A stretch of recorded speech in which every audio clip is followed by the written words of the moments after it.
Not gonna lie, Dak might be in the front runner for MVP. Just the way he's been playing. Mm. I I have to say it, I have to admit it. I hate it because I don't like the Cowboys and I root against the Cowboys every single week, but I have to be objective. Play the song with your heart. Play the song with your heart. And one time. What is good, YouTube? This is your boy Aaron. It's Brian. And this is the Courtside View podcast, and we are back today for another episode. How was your Thanksgiving, Brian? It was fantastic. You know, the food was hitting. The Cowboys went out there and stood on business. And family football, you can't really ask for much more than that. Mm-hmm. Yeah. Since we're speaking on the Thanksgiving games, let's start off with the Cowboys because I also Well, hold on, hold on. Whoa. How was your Thanksgiving? I'm about to get to that. Number one, I have to say the food. Packers did play. The food was good. I'm not gonna lie, I had some banana pudding, I had some mac and cheese, I had some fried chicken, some turkey, some ham, you know what I'm saying? Everything else. You don't like ham? Oh, that's right, because of pork. That's right. You don't like pork. But anywho, all that stuff was pretty good. And my Packers won. We'll get to them in a minute. But yeah, everything was pretty cool. Everything was pretty chill. The Commanders getting their ass whooped by the Cowboys. I didn't see that score. I knew they were going to lose big, but not like that, 45-10. So let me just get your reaction to that game. Just seeing the Cowboys go up 45-10 versus the Commanders. Man, in the beginning of the game, I was like, oh, here we go. It's going to be one of them type of games. And the defense was getting gashed. DaRon Bland was getting cooked early in the game. It seemed like every slant was just over on his side of the field. And I was talking bad about my defense. I was talking bad about Dan Quinn. I was saying we was overrated. Then all of a sudden, I don't know what the floodgates just opened. I don't know what the heck happened. We just started scoring back to back to back. And it was just like, oh, we're up. We were up 20-10 at half. I was like, oh, here we go. They probably going to come out flat at the half. They're going to come down and score. Didn't happen. They stayed at 10 points for the rest of the game. The Commanders' offense just continued to stall. They couldn't protect Sam Howell. I was watching while eating, so my analysis may be a tiny bit off. But yeah, man, Cowboys, they did what the Cowboys do. Second quarter, third quarter came in. They started getting it together towards late in the third, and in the fourth quarter, that's when the floodgates really open. We just washed them out. And then DaRon Bland. He's special. Top 5 corner. 5 pick sixes. Hold on now. 5 pick sixes in a season. The most in NFL history. Put it in perspective. Deion Sanders had 9 pick sixes in his entire career. DaRon has 5 in 1 year. That is insanity. And you said top 5 corner? I'm posing the question. I'm posing the question to you. Top 5. You said top 5. More like top 1. Because ain't no other DB in the league doing what he's doing right now. And this isn't a Trayvon Diggs situation where he was giving up 1,000 yards with all those interceptions. He has given up less than 400 yards receiving this year and only given up 1 touchdown. And we're in week, 12? Mm-hmm. So he's clearly been CB1 so far. And it ain't like he playing scrubs. He played Devonta Smith. He played AJ Brown. Yeah, Devonta Smith got that 1 touchdown on, but other than that, it was pretty quiet for him. He played AJ Brown. We played Terry McLaurin. He played who else did we play? Adam Thielen was giving us the business, but I can't remember all the Brandon Ayuk, Debo Brandon Samuel, Ayuk, Debo, Keenan Allen. So we played some dudes at wide receiver, and they just haven't been able to get their game off really. So DaRon Bland, he needs that defensive player of the year, man. We love Myles Garrett. Myles Garrett been tearing it up, but he's doing something we've literally never seen before. Okay. And once he gets that pick six, that's gonna seal the deal. I don't know who it's gonna come against because our schedule is pretty tough, but Probably the Lions. Could be the Lions. It could be the Dolphins. oh my goodness, the Lions. We'll get to them in a minute, but I won't say nothing about that Deron Bland. He's CB Wood. I'll let the comment section. I'll let the group chat handle that. But yeah, man. So me watching that game, it's so funny. Well, not funny. It's annoying. You're watching football and people that are around you that aren't really football knowers saying, why did he throw it right there? Nobody was open. Oh, the reason why the Commanders suck is because they left RFK Stadium. Like just crazy takes, bro. It's so annoying just hearing people that don't know football talk about football while you're watching the game. It's just like, bro, the Commanders are cursed. Like, all right, bro. All right. Well, that might be kind of true. But people are saying, oh, it's because of the name, right? It's because of the name. No. That's why they're cursed. Like, all right, bro. Like, it's so annoying hearing people that don't know football try to talk about football. It's just mind blowing. Anywho, watching the game. Oh man! First of all, I had a parlay with CD. I need him to get a touchdown. He got it. Thank God. Another thing, I wish CD would have gotten off more, but it is what it is. He did his job. He did for the most part. Here's the thing, because y'all could pretty much do anything you wanted. Brandon Cooks, he was getting his game off. Other players are getting his game off. Tony Pollard got in the end zone. I was like, what? Tony Pollard sighting? Okay. He had 23 or 22 fantasy points. Man, I was like, yo, if Tony Pollard getting his game off, then say goodbye, because it was just bad. It was kind of close, I would say. Like you said, I think it was after halftime, like around that time, it was still close. But then that third quarter and that fourth quarter came around, and it was just a different story from there. It was just the Cowboys were just dominating from offense and defense. Dak was looking like the best QB in the league out there. Dak, man, I'm not gonna lie. Dak might be in the front runner for MVP. Just the way he's been playing. I have to say it. I have to admit it. I hate it because I don't like the Cowboys, and I root against the Cowboys every single week. But I have to be objective. Like the way Dak has played, I'm hearing all these different people bring up different criterias, bring up different reasons why Dak shouldn't be the MVP. Oh, because of the teams that he played. Oh, he hasn't beaten a over 500 team. But when has that ever been a debate when it comes to the NFL MVP? I remember when Cam won the MVP. He had one. It was like one team they played that was like great, and that was Seattle, I think it was. And yeah, he played well against Seattle, but that's the only team they really faced that was great.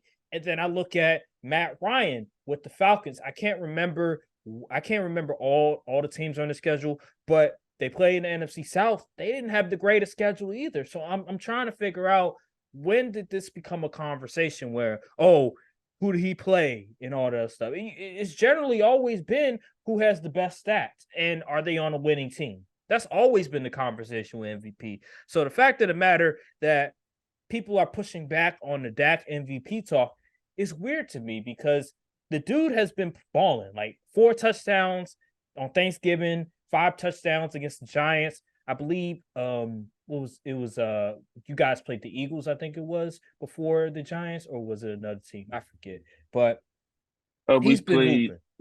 Or was it the Panthers? I forget. I think it might have been the Rams. I think it was the Rams. The Rams, yeah. He played well against the Rams, and he played well against. Bro, he's been on a tear.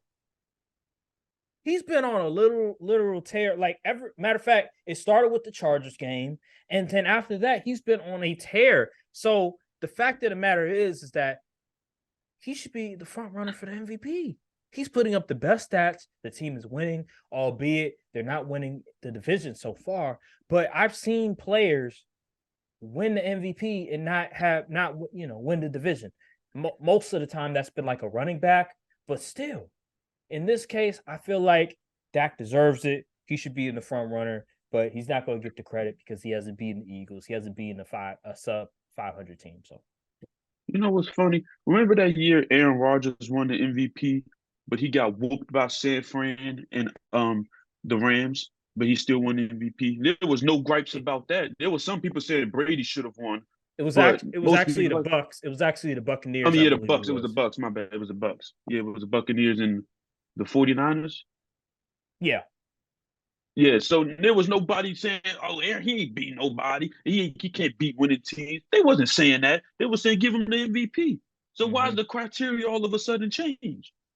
Well, we all know why, but Yeah, I think another thing is because Dak hasn't beaten Jalen Hurts yet, and people are looking at it. Well, Jalen Hurts deserves the MVP, even though he's not putting up the greatest stats. I'm looking at him. A lot of his rushing touchdowns is tush push. Like it's not even he scrambled out of the pocket, he made a dude miss, and he got into the end zone. It's none of that. It's like tush push. So I just don't see the whole thing about Jalen Hurts over Dak for MVP when Dak is putting up better numbers.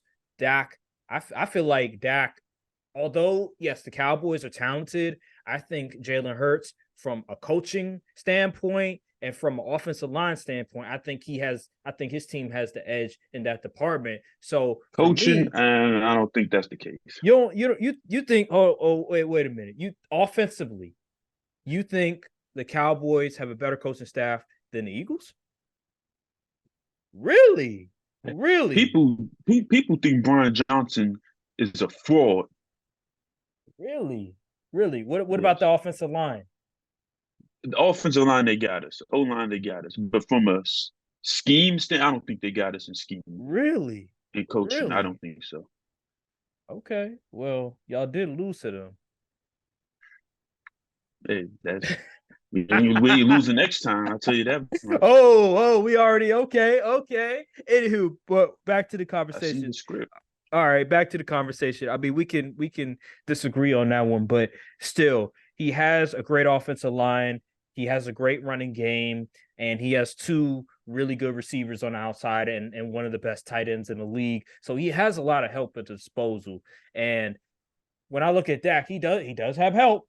He does have help, but I do think that Jalen and what he has at the disposal with AJ Brown, with Devontae Smith, and with that great offensive line, I think he has a little bit more help on the offensive end. Because if you have a Hall of Famer and Jason Kelsey saying, nah, we're not gonna run that play, I mean, that's I mean, yo, he got a lot of help at his disposal. But anywho, He has yeah, two hall. Well, we have two Hall of Famers on our line too. That's besides the point. but one of the guys on your offensive line, I'm do be missing time now. That man Tyron Smith be missing time now. Like I Dak be think he having only a won 1 game or 2 games this year, he had which is a big improvement from his previous years. Because you want he to know why he's been healthy? Because they're not letting him practice. Well, not mm, making him practice. They said, "Look, mm, man, you just hit the weights and stuff, and on the week during the week, just show up on Sunday." mm-hmm. And it's been working. So, and he's been, I think he's the top graded tackling on PFF. So, Yeah, he is. He's been playing well. He's been doing really well. But regardless, I just think Dak, what he's shown so far, he should be the front runner. I like some of the throws this dude is making, it's like this is the mm, QB I know he could be. Like I'm mm-hmm. telling, like the his floor is he's a good QB at full, but when he's on, it's like this guy is elite. When you if he continues this level of play and we get through that stretch, people say is going to be so difficult for us. Was it the Bills, Eagles, The um, Lions, Dolphins, Seahawks. Lions? Mm-hmm. The Seahawks need to be removed from these discussions because we've seen that they watch is fake. But hey, if it's one of them 500 win teams that they want us to be, I will take it. But good grief, the Seahawks look terrible last on Thanksgiving. They did, and we'll get to that. But just any final on the commander side of things, we gotta talk about it Oh man, because first they of did all, fire the defensive coordinator and CDB's coach. So Yeah. See what we do to them. You see what we do to them. They play the Cowboys. They giving out pink slips, man. And I'm not shocked that Ron Rivera is still the head coach.